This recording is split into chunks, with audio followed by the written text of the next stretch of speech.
1941. Hastings, New Zealand. A small town on the east coast of the North Island, population 12,000. Inside a car body workshop on an industrial side street, a motor engineer named Philip Charlton lifts a weapon onto a bench. It looks like someone welded a plumber's nightmare onto a Victorian rifle. Tubes, fins, springs, a forward grip, a folding bipod, and a pistol grip hacked from the stock. Everyone who sees it thinks it is a joke. It is not. This strange, ugly machine will become the most successful bolt-action to automatic rifle conversion in military history. To understand why a car mechanic in a quiet New Zealand town built a machine gun, you need to understand how desperate the British Empire had become by 1941. In June of 1940, the British Expeditionary Force evacuated Dunkirk. They saved the men. They lost the equipment. According to British Ordnance records, roughly 27,700 of the Army's 30,000 Bren guns were abandoned on the French beaches. That single disaster gutted Britain's automatic weapons stockpile overnight. Rebuilding Bren production at Enfield Lock cost £40 per unit, required precision machining, and created a zero-sum competition between Britain's home defence, the Middle East, and the Pacific Dominions. Every Bren gun sent to New Zealand was one fewer for North Africa. Then came December 1941. Pearl Harbor. Within weeks, the Japanese swept through Malaya and into Singapore. By February 1942, the fortress that was supposed to protect the Pacific had fallen. The Royal Navy shield in Asia collapsed. Australia's north was being bombed, and the bulk of New Zealand's trained fighting force, the 2nd New Zealand Expeditionary Force, was deployed in the Western Desert, 8,000 miles away. At home, New Zealand had a massive home guard, peaking above 120,000 men. It had vast stocks of obsolete bolt-action .303 rifles, Lee-Metfords and Long Lees dating back to the 1890s. What it did not have was automatic weapons. New Zealand in 1941 was not an industrial nation. It could not design and manufacture a viable machine gun from scratch. It did not have the factories, the tooling, or the skilled labour. What it had was Philip Charlton, an empty car body shop, and a stack of 40-year-old rifles. Charlton was born in 1901 in Grimsby, Lincolnshire. He emigrated to New Zealand in 1923, travelling as a ship's engineer aboard a Grimsby steam trawler. He settled in Hastings, Hawke's Bay, and founded an automotive body engineering workshop. He was a lifelong target shooter who got his first rifle at 14, a self-taught mechanical polymath, and by 1941 a businessman watching his car body shop collapse under wartime petrol rationing. Those empty premises and idle machine tools were about to become an arms factory. Charlton's idea was radical. Take the obsolete bolt-action rifles sitting in armouries across New Zealand and convert them into gas-operated selective fire automatic weapons. The engineering problem was notorious. A bolt-action rifle requires 4 distinct motions per cycle. Unlock the bolt by rotation, pull it rearward to extract the spent case, push it forward to chamber a fresh round, then rotate it again to lock. Every previous attempt to automate this sequence on a Lee-Enfield had failed.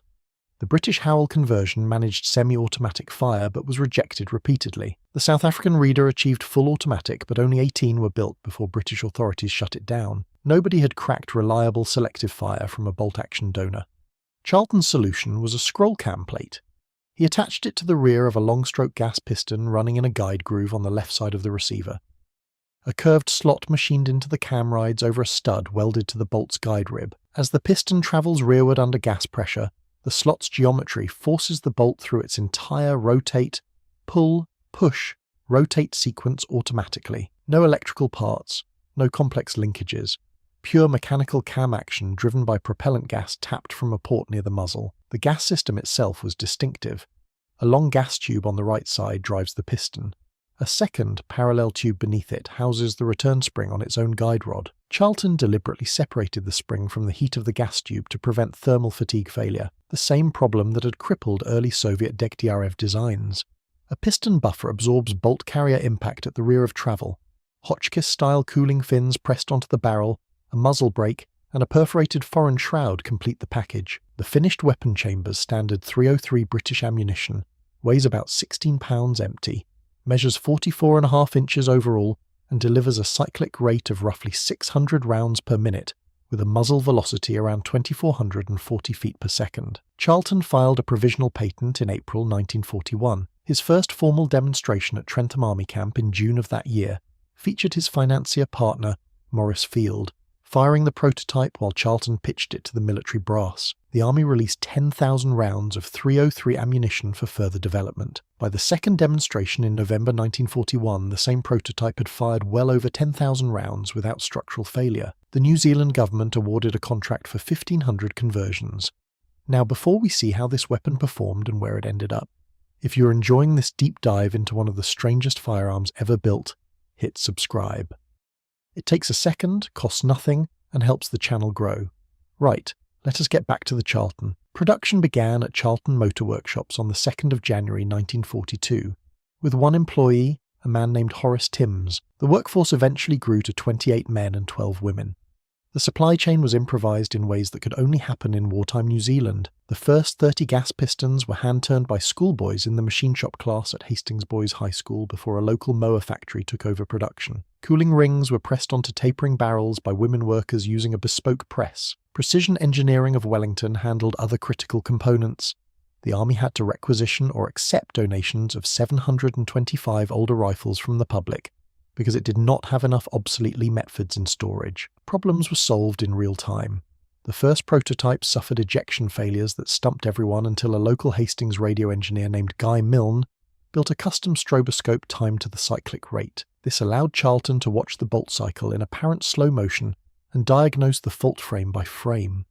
Cooling fins kept loosening when the barrel heated until a redesigned fit solved the problem. Charlton himself found that the semi-automatic trigger mechanism was harder to perfect than the full automatic one. The sear geometry for reliable single-shot interrupt took multiple prototype iterations. By July 1942, 431 rifles were complete.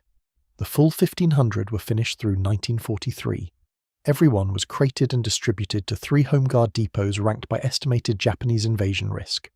Narrow Neck in Auckland, Garua Wahia near Hamilton, Burnham near Christchurch. Their operational doctrine was clear. They were to be held in reserve at strategic locations and only brought into service if the Japanese invasion came. Not one Charlton was ever fired in combat. That might sound like failure. It was the opposite. The Charlton's real strategic value was that it allowed New Zealand to ship every available Bren gun to the 2nd New Zealand Expeditionary Force overseas, while retaining meaningful automatic firepower for home defence. By early 1944, enough Canadian-built Inglis Bren guns had reached New Zealand that the Charltons were declared surplus and withdrawn to storage. Now, the title of this video mentions a vacuum cleaner company. Here is where that story gets interesting, and where popular accounts get it wrong. Philip Charlton himself was not connected to Electrolux.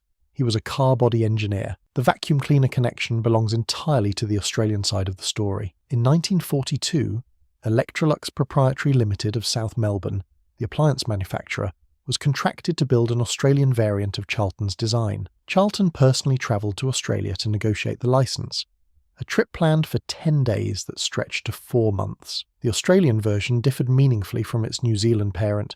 It was semi-automatic only, built on short-magazine Lee-Enfield Mark III-star rifles rather than older Lee-Metfords, and dispensed with the forward pistol grip, bipod and cooling fins. It was intended as a shoulder rifle rather than a squad-light machine gun.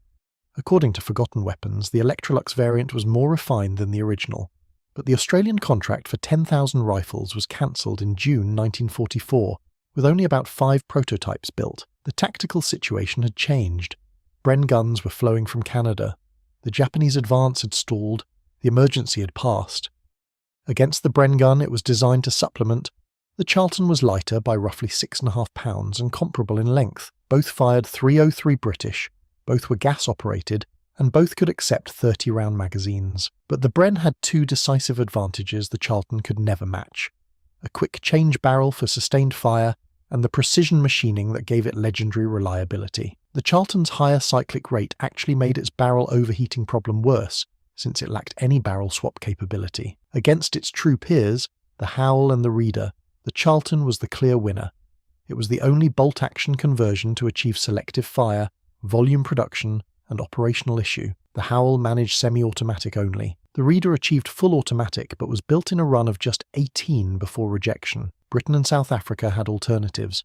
New Zealand did not. Necessity made the Charlton possible. Ingenuity made it work. After the war, the surviving Charltons were withdrawn, and according to standard Commonwealth practice, most were scrapped. A popular legend claims virtually all 1,500 were destroyed in a warehouse fire at Palmerston North. According to historian Robert McKee, who examined the 1945 Court of Inquiry transcripts, this story is substantially embellished. The fire did happen on New Year's Eve 1944 at the New Zealand Army Ordnance Corps depot inside the Palmerston North Showgrounds. A cookhouse water heater was left on a gas burner while empty, turned red hot, and ignited the surrounding woodwork. The blaze caused damage valued at £225,700, but the Court of Inquiry found that only halls 1, 2, and 3 burned. Halls 4 and 5, which housed the rifles and machine guns, survived intact. The Charltons were most likely disposed of through routine post-war scrapping, and the fire became a convenient retrospective explanation. Approximately 10 Charltons survive worldwide today. 7 are in museums, including Te Papa in Wellington, the Auckland War Memorial Museum, the National Army Museum at Waihuru, the Imperial War Museum in London, and the Royal Armouries at Leeds. 3 are believed to be in private hands. Philip Charlton himself donated one to the Dominion Museum in 1965. According to Peter Cook's definitive 2026 study of the weapon, Charlton continued producing guns from salvaged parts right up until his death. He passed away in 1978 without an honour, a monument or even a heritage plaque at the Hastings site where his factory once stood. Much of his personal archive had already been destroyed in a separate house fire in 1946. 1941. Hastings, New Zealand. A car mechanic with an empty workshop and a stack of Victorian rifles.